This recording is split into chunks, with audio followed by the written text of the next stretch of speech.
Bienvenue dans le pit. Je reçois Marc Lalonde et Lucas Desrochers. Un épisode commandité par MNP, vos experts en comptabilité, consultation et fiscalité. Bonne écoute!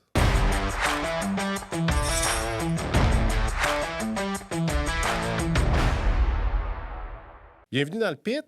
Marc Lalonde, pilote du H751 Lalo Racing. Bonjour. Lucas Desrochers, pilote du S104 des Rock Racing Team. Bienvenue dans le pit. Merci. Si vous me parliez tout d'abord, votre premier contact avec l'univers des régates, là, je présume que c'était comme fan. Ça fait longtemps que c'est dans ta vie? Moi, personnellement, je suis né, puis mon père était déjà là-dedans, dans l'équipe avec Marc Lecomte. Puis depuis que je suis tout jeune, là, à chaque année, on est pas mal partout avec le circuit HRL. Puis c'est l'année passée, j'ai décidé de faire le pas puis piloter mon embarcation. Là. Toi, Marc, aussi, c'est une histoire de petit gars? Ben, une histoire de petit gars comme tous les gars de Valleyfield. Là, on baigne dedans, puis on veut toujours... On les voit passer dans la baie, puis on rêve d'en conduire une à m'emmener. Puis quand l'occasion s'est présentée, j'ai pas hésité une seconde. Là. C'est sûr, vous parlez de rêve, puis tu parles d'occasion. C'est quoi une occasion? Tu t'as appris qu'il y a un bateau à vendre, puis... Écoute, j'avais déjà des amis dans le milieu, fait que là, je me posais des questions. Comment on fait pour rentrer? Là, il dit, promène-toi dans les pits. Des fois, il y a des gars qui disent qu'il est à vendre, puis... Fait que là, moi, je me suis mis à faire le tour, puis à m'emmener, j'avais croisé Guillaume Charette dans le temps. Fait que là, il dit, moi, j'étais à vendre. OK. Fait que là, je refais le tour des pits. Je suis revenu. Je dis, bon, dimanche, profite de ta fin de semaine parce que dimanche, je te mène un dépôt. Okay. Fait que c'est même ça que ça a fait. Toi, Lucas, je pense que c'est l'ancien bateau à Simon Fortin. Bon, t'avais pas l'âge à l'époque. C'est Ben Toupin qui a chauffé. C'est un peu ça. Toi aussi, c'était un rêve... Ouais, exact. C'est pas mal un rêve depuis que je suis jeune. Je commençais à m'intéresser un peu plus. Puis là, je me suis dit, pourquoi pas chauffer une embarcation moi aussi, tu sais. Si les autres sont capables, je devrais être capable. Puis, v'là 2 ans, Simon, à Valleyfield, il a mis son bateau à vendre. Puis mon père, il m'a approché, puis il m'a dit, est-ce que tu te sens à l'aise? Est-ce que tu es correct à vouloir piloter l'embarcation? C'est-tu difficile de piloter? Vous dites que c'est un rêve, c'est ce que ça vous tentait de faire, mais une fois assis dans le bateau, c'était-tu ce que vous pensiez que c'était pour être? Ceux qui pensent qu'on va juste tourner en rond puis on tourne à gauche, là, c'est pas mal plus compliqué qu'on le pense. Puis il faut que tu sois toujours à la limite sans causer un accident. Puis quand on tourne entre deux que deux ou deux bateaux serrés, tiens ton steering à 2 mains là, parce que ça tourne. Là.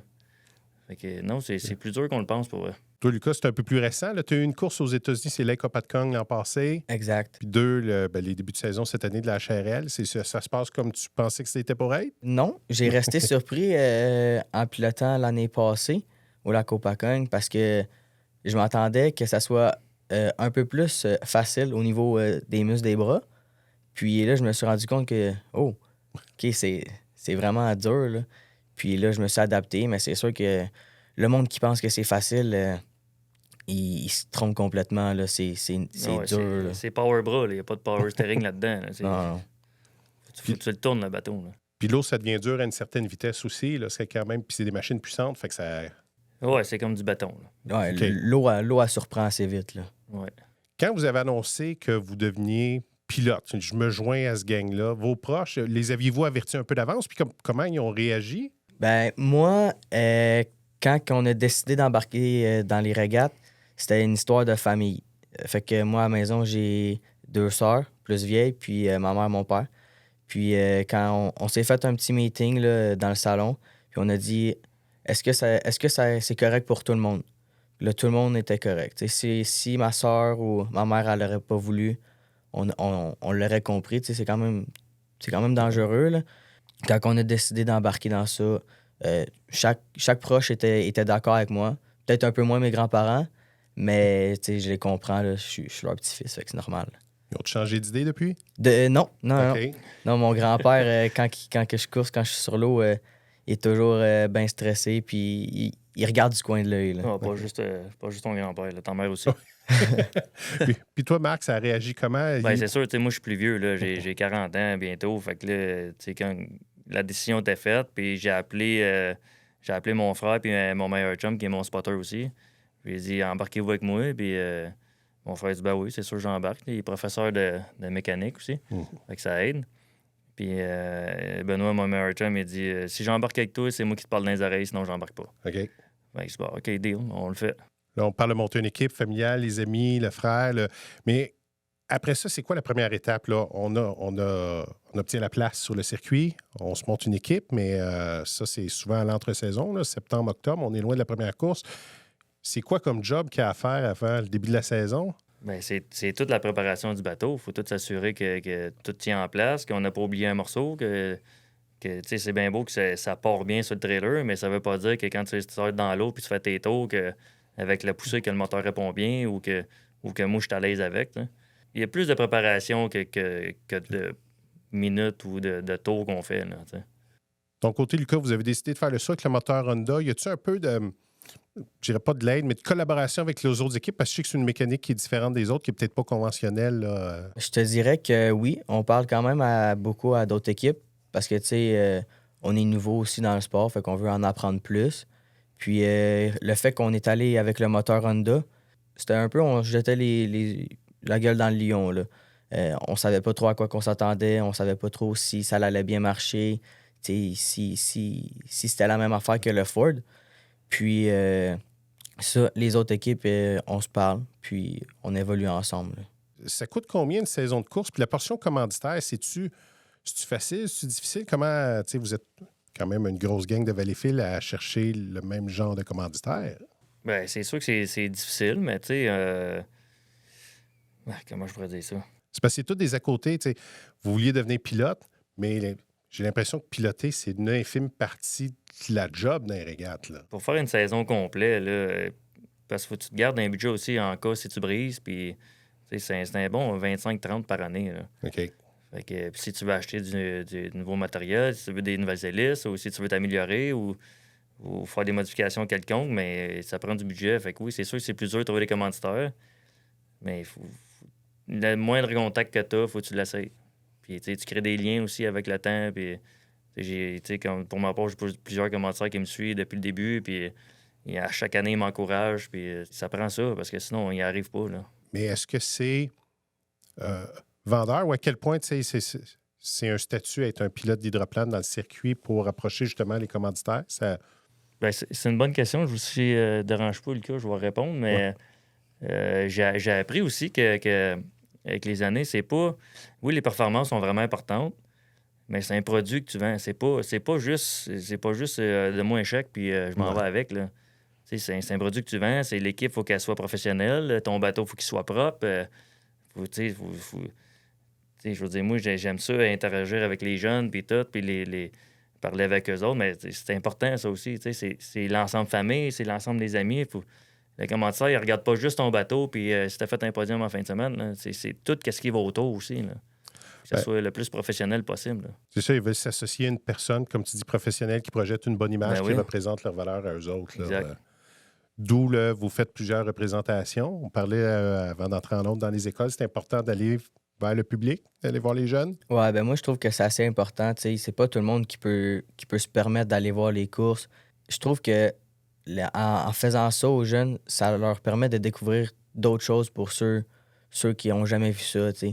Les jeunes, ils démontrent beaucoup leurs émotions. Là. Tu sais, l'année passée, moi, je suis allé à une école à juste montrer le bateau. J'ai fait asseoir les jeunes dans le bateau, puis j'ai signé des photos, donné des cadeaux, puis tout. Puis les jeunes étaient vraiment émus parce qu'ils n'avaient pas vu ça. Puis, ben, tu sais, certains y en avaient vu, mais de loin. Là, ils voyaient vraiment de proche. Fait que je trouve que c'est une bonne façon de valoriser le sport. Là. À quel point c'est fascinant, parce que là, on parle, bateau. Effectivement, c'est un bateau. On s'entend qu'on ne va pas à la pêche dans un hydroplane. Là. Je présume que vous allez sur la route, puis il y a du monde qui vous voit aller, puis qui vous demande, puis je l'ai déjà entendu, est-ce que ça vole ou ça flotte? Je veux dire... À chaque fois qu'on va aux États-unis. Ouais. Ah ouais? À chaque fois. C'est un avion, c'est un bateau, c'est quoi au juste, comment ça va à combien. C'est toutes ces affaires-là. Là. Mais c'est le fun de faire partie d'un univers un peu particulier. Vous êtes quand même une petite confrérie, les pilotes d'hydroplane. Oui, c'est un sport encore amateur, mais qui devrait être connu par tout le monde, là, parce que c'est le seul sport, comme un de mes équipiers qui dit souvent ça, c'est le seul sport qu'on a peur pour le pilote. c'est le seul sport que quand tu vois le bateau aller, t'as peur qu'il arrive de quoi, mais dans les autres sports motorisés, ça arrive pas. Là. Je pense pas à ça. Là. Vous faites jamais une course vraiment stable. J'ai la chance de décrire les courses, puis c'est Jimmy Stewart en JSS. Il dit c'est le fun, vous rendez ça excitant, parce que lui, en JSS, il a l'impression de faire des tours sans que ça brasse trop. Nous autres, puis Puis ça va pour toutes les classes. Là. Ça a l'air de brasser quelque chose ça d'incroyable. brasse, là. Oui. Ça brosse. On est en course, là, la saison est commencée. Ça se passe comment dans le bateau? La course, c'est 5 tours. Avez-vous le temps de réfléchir un peu? Tu parlais de spotter, mais ça se gère comment une course de 5 tours? Il y a un petit peu de stress avant d'embarquer. Puis un coup qu'on décolle du quai, là, le calme s'installe. T'sais, le pilote, il y a une grosse job à faire aussi, là, mais le spotter, il est autant important que le pilote parce que le spotter, c'est tes yeux. Là. C'est lui qui dit tu as un bateau à droite, un bateau à gauche. Puis je te dirais que le spotter aussi est très important. Là. Ça, les corridors sont prédéterminés. Vous savez qui est à gauche, qui est à droite. Mais y a-t-il un aspect visualisation où, bon, là, on vient de sortir de Sorel. Vous saviez déjà à l'avance que le parcours était rough, c'est le fleuve. Mais sinon, il y a plus que rough, là. Ouais, c'est un petit mot rough, c'est vrai. Ouais. Mais tu t'en vas à Sorel, ou là, le prochain, c'est Brockville. Vous savez, vous vous préparez comment à ce week-end-là? Ben, c'est beaucoup de visualisation, c'est sûr. Là. Le mental est super important. Je l'ai vécu après Cambridge. C'est sûr que c'est ma première année en H. Fait que là, je me suis mis peut-être pas de la pression, mais je voulais bien faire. Puis ça n'a pas été comme je voulais, mais mes équipiers disaient que oui. Mais moi, on est souvent nous autres mêmes qui est plus dur avec nous que les autres. Fait que ça a joué sur mon mental jusqu'à temps que j'arrive à Sorel. OK. Fait que, j'ai travaillé là-dessus avec un de mes amis aussi qui m'a aidé pas mal. C'était juste pour me remettre en confiance. C'est plus dur, c'est plus dur mentalement. Puis, le monde qui dit « Ah, tu dois avoir peur là-dedans. » Puis tout. Mais c'est sûr que j'ai peur là-dedans. C'est le sport qui est le plus extrême que j'ai chauffé. Puis j'en ai chauffé des babelles, là. Paquet d'affaires. Mais un coup, t'es parti, par exemple, puis là, tu jongles avec une petite crainte. Mais en même temps, ça te donne une adrénaline de fou, là, tu sais. Fait que c'est up and down toute la journée, là. Toute la journée. Mais c'est le fun. Puis toi qui débutes, je veux dire, Sorel, c'était la première fois. Brockville, c'est la première fois. Tu t'apprivoises ça comment? Tu t'écoutes tes adversaires? Je te dirais que j'écoute pas mal Marc. OK. Marc, il est là beaucoup pour moi. Il m'explique les parcours, les coins, les tournants, où est-ce que tu vas lever un peu plus. Puis je te dirais que Marc, il joue un gros rôle pour moi en ce moment. Puis c'est pas mal les conseils que j'écoute le plus. Puis c'est comme ça que j'appréhende les courses. Ça fait quoi? On entend Lucas de savoir qu'il était un peu son mentor. Puis ça fait quoi de jouer ce rôle-là? Puis qui a joué ce rôle-là avec toi à l'époque? C'est sûr que c'est le fun d'entendre ça. Je trouve qu'il a beaucoup de talent. Puis surtout, il écoute bien. Puis pour ça, on âge, il ne faut pas oublier, il a juste 16 ans. Là. Ouais. Fait que, puis c'est sa première année. Fait que je trouve ça super bon qu'est-ce qu'il fait déjà. Là. Puis c'est mon spotter à moi qui s'occupe de Lucas aussi. Ouais. Fait que quand je le vois aller sur le circuit, je le sais qu'est-ce qu'il est en train de dire. Fait que c'est le fun pour ça. Quand j'ai commencé, c'était Rémi Leblanc qui était là avec Martin Rochon. OK. Fait que c'est de même que j'ai commencé. Puis là, c'est drôle, aujourd'hui, je conduis le bateau que Rémi avait quand il a gagné le championnat. Fait que c'était eux autres qui m'ont guidé un peu là-dedans. Puis après ça, ben, tu fais ton chemin tranquillement. C'est facile de faire son chemin. Là, tu es monté en H, vous êtes 20. C'est quand même... toutes les classes sont compétitives. Celle-là, c'est peut-être celle où le niveau est un peu plus relevé. Mais... Ils sont toutes dures, les classes, mais c'est plus dur dans celle-là, je trouve. Il y a plus de bateaux, c'est sûr. Fait que, tu sais, juste, tu fais une erreur puis tu fais pas la finale. Là. Tu fais 2 deuxièmes, tu fais pas la finale. C'est plus difficile, c'est sûr. Puis les gars sont plus expérimentés. Puis, tu sais, je suis arrivé avec des gars que ça fait longtemps qu'ils conduisent leur bateau. Fait que là, le temps que je m'habitue avec, tu sais, c'est bien beau être un peu téméraire, mais, tu sais, à un moment donné, faut que tu le contrôles avant, tu sais. Comme j'ai dit à mon équipe, la journée, je vais être vraiment à l'aise avec. J'irai jouer un petit peu plus dans le peloton, mais pour l'instant, je trouve le respect. Faut que je respecte mon embarcation, puis je fasse confiance. Par le contrôler le bateau, justement, l'aileron, l'entrée d'air, comment est-ce qu'on réussit à filer ça pour savoir, on l'ouvre-tu, on ferme-tu? Ça... Ben, c'est-tu inné? C'est-tu, je sais... en fait, faut ça, c'est Andrew Tate qui m'avait dit ça, puis il avait dit « chauffe avec tes fesses ».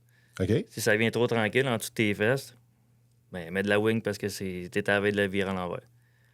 Fait que, tu sais, c'est plus... c'est une question de feeling, tu sais. On est tellement... Il n'y a pas de choc là-dedans. C'est un petit banc à rien, puis on conduit. Fait que, tu sais, ça tapoche. Quand le bateau il se vide, t'es correct. Mais quand ça vient vraiment tranquille, d'habitude, faut t'en mettre. Mettre de la wing. Mettre de la wing. Ouais. Fait que tout ça, c'est une question, c'est d'un fait, c'est dans le feeling. C'est là qu'on le ressent le plus, ouais, qu'on est le plus absolument. proche de l'eau, Ouais. en fait. C'est toute une question de feeling. Faut que tu Ouais. ressentes tout. Tout. Faut que tu fasses un avec le bateau. Une fin de semaine de course, là, vous avez 2 sorties en majorité, des fois 3 dans une journée. Ça se passe comment? Le matin, vous arrivez, avez-vous un plan de match, une routine, Ben, moi, quand j'arrive, j'arrive avec mon père la plupart du temps. Aux alentours de 7h30, 7h45, on va souffler. Mais tu vas souffler. Ouais, je vais souffler. Ouais, on va expliquer souffler. On parle de ballon. Ouais, C'est l'alcotest Ouais. parce qu'il faut être 0-0 assez tôt le matin. Là. Ouais, pour pouvoir piloter ton embarcation. Sinon, il faut que tu effectues un changement de pilote. Puis là, après que j'aille souffler, je reviens à mon bateau.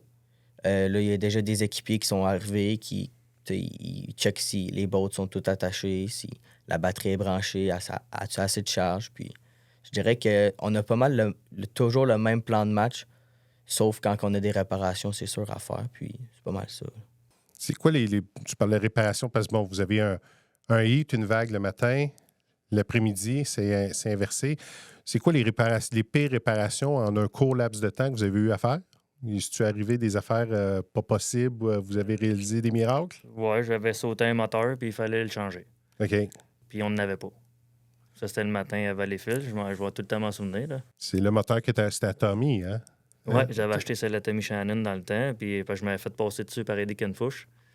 Fait que là, ben, après ça, plus de moteur. Fait que là, le soir, ben là, je sais pas, j'ai pas un. Puis en fait, contre le matin, je disais, c'est Valleyfield, là. Fait que là, j'ai parlé à Tommy, puis le matin, j'ai manqué la première course. Fait que, tu sais, tout ça pour une course, en fait, là. Oui. Tout ça pour aller faire la consolation. Mais c'est pas grave, tu sais, ça a créé des liens, puis l'équipe s'est renforcée là, avec ces épreuves-là, là, ça, c'est sûr. Mais ça, tu y as réfléchi longtemps, justement, si on revient sur cet événement-là où tu nous avais raconté où à Yannick Pichot, tu étais en train de déjeuner puis tu disais, c'est pas vrai qu'ils m'ont resté dans les Exact. estrades dans la journée. Direct ça. Tu sais, les gars, ils étaient même pas habillés pour. Tu sais, on n'est pas super habillés propres des fois là, pour travailler sur un bateau, mais et ça s'est fait. Tu sais, le soir, j'ai réfléchi un peu, puis là, je me suis levé le matin. Là, j'étais dans les pits, justement, puis c'est pas vrai que j'irai pas sous l'eau, là. Fait que là, j'ai été chercher le moteur, puis les gars, ils étaient bien relax chez eux, puis je les ai appelés, puis les gars, venez-vous-en, j'ai un moteur dans la boîte de pick-up. Comme tu dis, ça saute de l'équipe, c'est assez combatif, là. C'est dur Ouais. à battre comme feeling, je présume, monter un Ouais, moteur. c'est sûr que, tu sais, ils ont réussi, tu sais. J'étais un gars assez émotif, là. J'ai peut-être pas l'air, mais c'est sûr que c'est venu me chercher pas mal. Tu sais, j'ai embarqué dans le bateau, pas de carlingue, pas rien. Et je sais pas ce qui aurait arrivé. Fait que j'ai fini ma course, puis tout le monde était content, là. Tu sais, des fois, c'est pas juste une question d'argent, c'est plus... L'effort que tu l'effort, mets. la passion, tout emporte là-dessus, là. C'est ça qui est beau là-dedans, là. Puis tu penses que c'était Valleyfield, à quel point cette course-là, plus que les autres, je sais pas, vous avez un X sur le calendrier en disant celle-là, je veux pas la manquer. C'est spécial, Valleyfield? Ben, moi, je trouve que c'est spécial à cause que il y a l'ambiance. Tu sais, tout le monde. Les régates, quand on parle de régates, tout le monde pense Valleyfield. Parce que il y a de l'ambiance, tu sais, il y a les shows le soir. Le monde, il aime ça, aller voir les courses. Puis je dirais que c'est pas mal pour ça. Là. Toi, Marc Valleyfield, spécial, tu vas toujours l'avoir dans le cœur? Ah, ben oui. Ben, j'ai toujours été malchanceux, mais c'est pas grave. À un moment donné, il va se passer de quoi. C'est juste que Valleyfield, tu sais, on vient de là. C'est la plus grosse course d'hydroplane en Amérique du Nord, même au monde, je te dirais.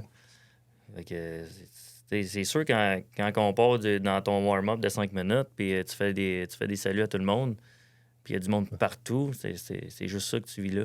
Ben, c'est une religion, Valleyfield. Je veux dire, tout le monde connaît un pilote d'hydroplane, tout le monde tripe, en a un préféré, mais tout le monde souhaite. Bon, vous êtes 2 locaux en plus, 2 gars de la place, fait que tout le monde vous souhaite le meilleur, je présume.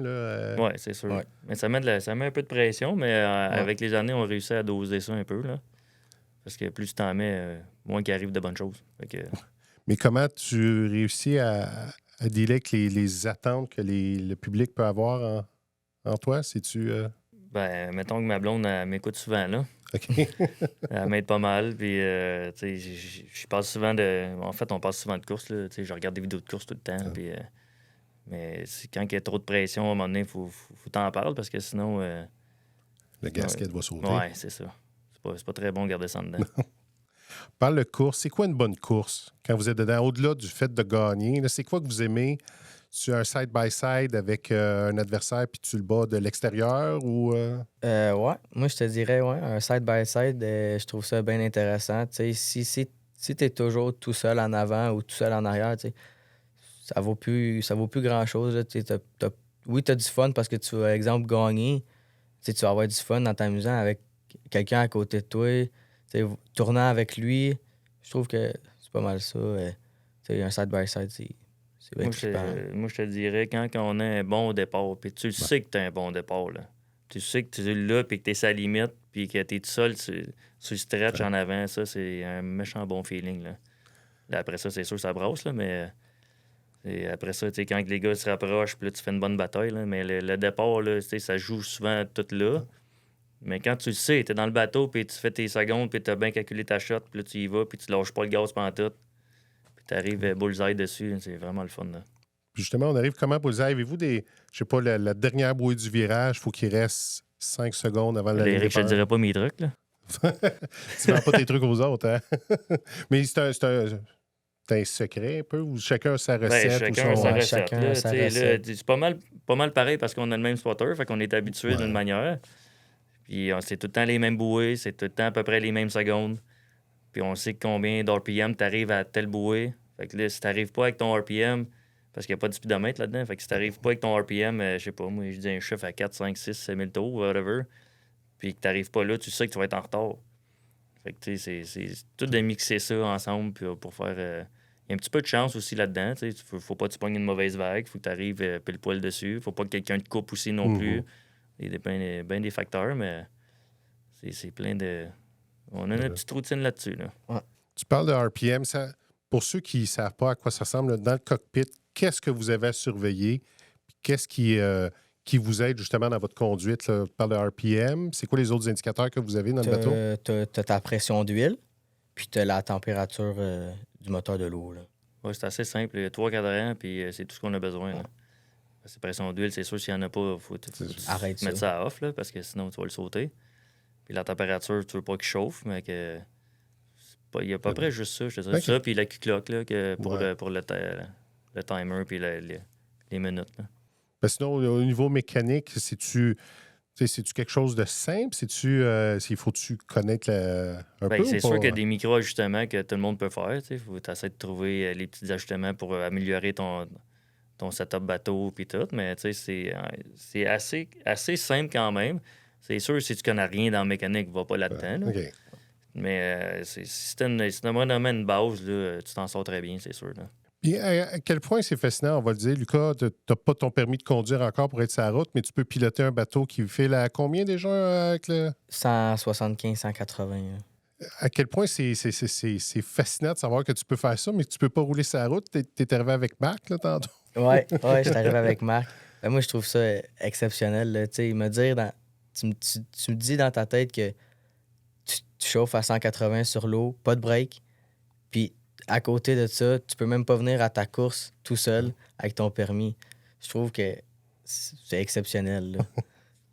Tes amis t'envient ou... Oui, mes amis, ils en parlent beaucoup. C'est sûr que ils trippent eux beaucoup, mais ils disent que je suis fou, tu sais, parce que eux autres, dans leur tête, ils savent pas comment que je fais. Ils se voient pas dans le sport-là. OK. Mais tu sais, moi, depuis que je suis jeune, je me vois dans ce sport-là. T'sais, on n'a pas le même thinking, là. On est chanceux de faire ce sport-là parce que c'est pas tout le monde qui peut se le permettre. Puis, c'est comme je dis, c'est dur de trouver des commanditaires. Puis tout ça. Puis l'entretien de ça aussi, il faut que tu aies une place pour le mettre. Tu ne laisses pas ça dormir dehors. Là, c'est bien beau que ça va dans l'eau, mais c'est pas très bon de le laisser dehors. Fait que, tu sais, faut apprécier tous ces moments-là parce qu'on ne sait pas combien de temps ça va durer. T'sais. Ben, c'est ça, c'est un investissement monétaire, mais c'est un investissement de temps. Là. C'est pas un investissement pantoute, là. Non? Oh, non. Ouais, non, c'est le pays trop à cash qu'il n'y a pas. Là. Mais c'est pas grave, on le fait parce qu'on aime ça. On est en forme, on le fait, puis la journée qu'on sera plus capable ou que je serai plus capable, ben, j'arrêterai ou je passerai le flambeau ou peu importe. Là. Fait que malgré tout, tu tiens à faire ça, malgré les petits désagréments, l'adrénaline, je ne sais pas si c'est ça que tu cherches ou... Ben oui, c'est le summum. Il n'y a rien qui peut topper ça. Non. Souvent, avant la course, je dis, peux-tu bien me dire pourquoi j'ai embarqué là-dedans? Pourquoi que je mets autant d'énergie et de temps? Puis après ça, je finis la course, je dis, c'est pour ça que je fais ça. Hey, c'est des montagnes russes, là. C'est épouvantable, là. Et c'est quoi qui fait que la mince ligne entre je reste ou je quitte, là? Qu'est-ce qui fait que vous êtes. Ben, je te dirais, la journée que tu n'as plus de commanditaire ou que ta job ne te permet pas de backer la saison, mets-toi pas. Comment je pourrais dire ça? Mets-toi pas dans le caca pour aller courser. Là, même si tu as vraiment le goût d'y aller, si tu n'as pas les moyens, tu n'as pas les moyens. Il n'y a pas de secret là-dedans. Là. Si tu n'as pas les sous pour le faire, essaye pas d'y aller, tu vas te morfondre par en dedans. Là. Puis au-delà de ça, ça prend quand même un horaire de travail qui permet de prendre des congés souvent le jeudi, vendredi, le lundi. En tout cas, vous avez des longs week-ends. Vous autres, c'est ce que ça vous prend pour aller aux courses. Ouais. C'est pas tout par le Valleyfield. C'est pas juste là, le circuit. Là. Non, c'est sûr, mais tu sais, moi, je suis actionnaire d'une compagnie de plomberie René Langevin.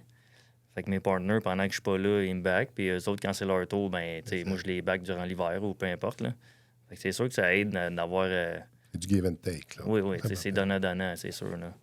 Moi aussi, c'est la même chose. Mes parents sont propriétaires d'une entreprise de paysagement. Fait que, tu sais, quand on a besoin de partir, mettons, un vendredi pour aller à une fin de semaine de course, les employés, ils le savent, là, ça leur dérange pas. Puis on a des bons employés qui comprennent ça, qui vont être là à job, puis qu'ils vont nous souhaiter bonne chance, puis tout. Fait que... Au-delà de tout ça, on vient de parler des coûts, de l'argent, mais une victoire avec les fils. Êtes-vous capable de mettre une valeur là-dessus? Qu'est-ce que ça peut représenter? Ou une victoire au championnat? Je sais pas. Visez-vous plus le championnat ou Valleyfield? J'aimerais mieux une victoire à Valleyfield. OK. Puis ça représente quoi? Moi, c'est ce qui me fascine un peu. Vous courez pour la gloire, là, grosso modo? Ben oui, une gloire qui est un peu éphémère, je te dirais, quand même. Mais j'ai passé proche à ma deuxième année en 2019, mais j'ai sauté de gun d'à peu près 6 pouces. Mais je l'ai sur le cœur. Ouais. J'aurais aimé ça, là, ma première année, gagner Valleyfield, mais tu sais, à un moment donné, il y a une occasion qui va se représenter, mais c'est sûr que là, en H, j'ai peut-être diminué mes chances, là, parce que les gars sont tous vite. Là. Sur 20 bateaux, t'en as 15 qui peuvent gagner. Fait que... Oui, mais il y en a 3 qui ont jumpé le gun en fin de semaine à Sorel. Fait que ça, tu oui, c'est sûr, mais j'aimerais mieux gagner que gagner par la porte de l'arrière. OK. Mais je la prendrais pareil, sauf que... Tu vas pas avoir le même feeling. Ce sera pas le même feeling. Puis toi, Lucas, tu cours après le championnat ou après Valleyfield? Championnat. Je te dirais que pour le moment, je me mets pas trop de restrictions. Si je peux gagner à Valleyfield, c'est sûr que ça serait incroyable. Puis que si je peux aller faire un podium au championnat, ça serait encore meilleur. Puis, tu sais, moi, à date, je vise le top 5 au championnat. Je pense que c'est faisable. Mais, tu sais, il faut que je continue à travailler fort, prendre des conseils à Marc, puis continuer, là. Là, je revenais sur Valleyfield, c'est 3 jours au lieu de 2. Programme de course qui est un peu différent. À quel point c'était un marathon? Tu sais, ça passe vite 3 jours, mais... c'est un marathon à partir de Sorel. OK. C'est un marathon à partir de Sorel. C'est à chaque 2 semaines. Puis là, tu vois, je remercie Alex Pilon qui a réparé mon bateau hier parce qu'il y avait une craque dedans. Mais, tu sais, il y a toujours de quoi à faire. On part de Sorel, c'est rough. Là, on répare un peu. On s'en va à Brockville. C'est encore rough. Pour ça, on s'en va à Valleyfield. Puis là, on a 3 jours que c'est non-stop. On arrive le dimanche soir, là. T'es brûlé. On est vidé, là. Puis là, on se couche tard parce que là, il faut aller sur stage. Parce que là, il y a les shows, tu veux voir les shows. Tu veux profiter de l'ambiance, tout en restant à jeun. Fait que c'est un petit peu plus dur. Le party est là, pareil. C'est juste que rendu le dimanche, le fatigué. Puis c'est autant dur pour les équipiers. Puis que ma blonde à la maison qui prépare tout, puis qui fait tout. Puis que, t'es où? Ben, je suis au bateau, tu sais. C'était moi là, je te dirais, là, une couple de semaines, ces 4, 5, 6 semaines-là, il est pas facile. Ouais, il est pas facile, tu sais, parce que comme Marc, ça y est arrivé, son bateau, il y a eu une craque à Sorel. Il faut qu'il ait le temps de le réparer en 2 semaines. Tu sais, 2 semaines pour réparer quelque chose sur un bateau. Des fois, ça peut être mineur, mais des fois, ça finit que tu as un trou 3 pieds de long, puis là, tu sais pas quoi faire, là. Passante, je sais pas, le 1er juin puis le 1er septembre, là, y a-t-il une soirée que vous n'êtes pas sur le bateau? Ben, en fait, moi, je suis dessus à chaque semaine, toute l'année. Toute l'année, OK. Toute l'année, c'est plus qu'une passion, je pense. Hein. Moi aussi, je dirais que j'ai les clés du garage. Quand j'ai le temps, j'y vais. Le soir, j'y vais. Tu sais, même s'il n'y a rien à faire, je vais aller dans le garage. C'est juste le frotter, le laver, je sais pas, faire quelque chose. C'est vraiment une passion qu'on vit. Là. Fait que t'es pas mal toujours dessus, je te dirais. Si on parle de vos saisons, on est à le tiers de la saison de fête. Justement, 2,5 litres, première saison, saison recrue. Satisfait de ta saison jusqu'à présent? Oui, très satisfait. À Cambridge, ça a bien été. À Sorel, ça a super bien été. J'ai fini deuxième en finale. Puis, j'ai pas grand-chose à dire. Là. J'aimerais ça. Ben, je vais continuer sur cette lancée-là, c'est sûr.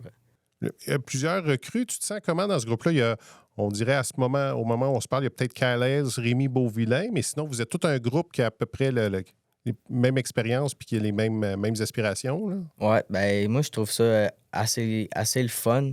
C'est comme une nouvelle génération qui rentre, puis ils ont tous du potentiel. Là. C'est tous des super bons pilotes.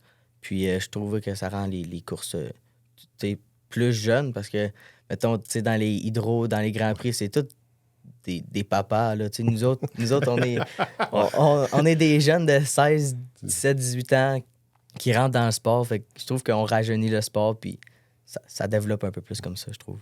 Ouais, c'est beau de les voir aller. Et toi, papa, Hydro 350, ça se passe comment jusqu'à présent? Ben là, moyen. Ouais. Moyen, mais là, on avait un trouble de carburateur. Tout ça pour un ajustement d'un tournevis plate. Là, je peux pas croire que j'ai manqué 2 courses à cause de ça. Mais n'empêche que il faut quand même que je m'habitue avec. Je veux pas y aller trop vite, mais en même temps, un coup, t'es dedans. T'es là pour. C'est ça. On a été testé mardi cette semaine pour régler le problème, trouver le problème. On l'a trouvé. Fait que là, à force de faire des tours puis s'habituer avec. Fait que je pense qu'on peut juste s'améliorer. C'est ça le but, en fait. Là.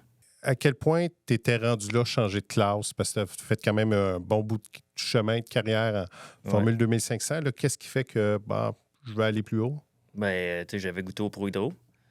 Oui, j'avais goûté au Pro Hydro. C'est sûr que rouler tout seul à m'emmener, c'était le fun, là, mais c'est juste que là, l'occasion s'est présentée. Puis là, les Honda s'en venaient. Fait que là, est-ce que je m'en vais en Honda? Parce que si j'investis dans un Honda, je reste encore en 2.5. Fait que là, je sens qu'à investir, ben là, Yannick, il voulait vendre le 350. Fait que là, l'occasion s'est présentée. Je l'ai pris, puis je regrette pas tout mon choix, là. Par le Pro Hydro, c'est quoi vos aspirations? Là? Je présume, longue carrière, le top, c'est le Grand Prix. Est-ce que c'est ce que tous les pilotes rêvent? Ben, moi, je pense que oui. Mais au moins, d'en essayer un. Ouais. C'est pas d'avoir une carrière là-dedans, mais avoir l'occasion d'essayer un Grand Prix, ça doit être épouvantablement le fun à faire, là. Ouais, je pense que tout le monde veut essayer ça au moins une fois dans sa vie, là. C'est peut-être pas finir ta carrière là-dedans, mais tu rentres dans une régate, tu te dis, OK, moi, c'est ça que je veux chauffer comme gros bateau. Là. Je pense que c'est pas mal le but de tout le monde. C'est plus... mais tu sais, je pensais même pas me rendre en 350, là. Fait que, OK. je savais les coûts que ça coûtait, puis tout. Fait que, ça a pris des années, là. J'ai commencé, j'avais 32 ans parce que j'avais une bonne job.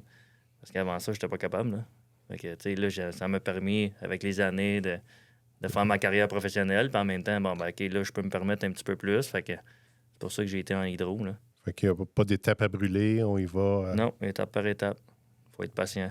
Oui, je pense que c'est la vertu dans les régates. Il faut être patient parce que il n'y a pas une route directe vers le succès. Là. C'est non, mais parsemé d'embûches. quand tu as la chance de te prouver ou tu fais une bonne course, faut ta face. Là. Parce que sinon, il se passe rien, en fait. Ouais. Fait que c'est sûr qu'on veut toujours prouver à nous-mêmes. Puis, faut aussi, on veut se donner pour les équipiers qui se donnent autant en dehors de l'eau pour nous autres. C'est un peu selfish comme sport, pareil. Là. C'est moi qui en profite au final, là, puis Lucas. Ouais. Là. Mais les gars, ils sont à soir, il fait chaud, il fait 35 degrés, puis ça rentre sur le bateau. Bon, OK, c'est beau, tu peux y aller, habille-toi. Puis dans le fond, moi, j'ai même pas touché un tournevis. Là. Ouais. Mais tu sais, c'est comme de redonner un peu à la famille, aux équipiers, à nos amis, puis aux fans qui regardent ça, puis qui viennent nous voir tester au pont à chaque fois qu'un bateau sort. T'sais. C'est le fun. Oui, parce que c'est vrai que les performances en bout de ligne, ça rejaillit sur tout le monde. Puis ça doit être une dose de fierté assez incroyable, ramener le bateau en premier au quai. Ben, c'est sûr. Là. C'est incroyable, rapporter le bateau en premier. OK, c'est ça que tu veux. Tu vas pas te plaindre parce que tu as fini deuxième ou quelque chose, mais le monde, il travaille tellement fort dessus ton bateau, tu leur donnes la récompense qu'ils veulent au bout du fil. Là. C'est bien beau qu'on veut tout gagner puis on veut tout avoir des premières places, mais si tu fais une belle troisième, il faut que tu sois fier de ta troisième. Là. Si tu fais une belle quatrième et tu as réussi à faire une belle bataille en arrière, c'est pas grave. Là. Faut que tu sois fier de ta bataille. Là. C'est ça que j'apprends à faire, en fait. Mais tu sais, c'est facile à dire de même, mais c'est ça que chaque pilote devrait faire aussi. Là. Ben, c'est le mindset, c'est ça, c'est de se dire, c'est pas juste la première place, c'est si j'ai un mauvais départ où je suis extérieur, mais je réussis à remonter le peloton. Exact, faut être fier de ça. Puis nous autres, ben, comme fans, c'est ce qu'on aime voir aussi, là, des pilotes combatifs qui donnent un bon show. Parce Il faut être déterminé. Là. Ouais. Si t'es pas déterminé, va pas dans ce sport-là. Là. Non, parce que tu vas te décourager. C'est ça. Ben, les gars, ça m'a fait plaisir de vous recevoir dans le pit. Je vais vous souhaiter une bonne fin de saison. Merci. Merci. Merci. Merci.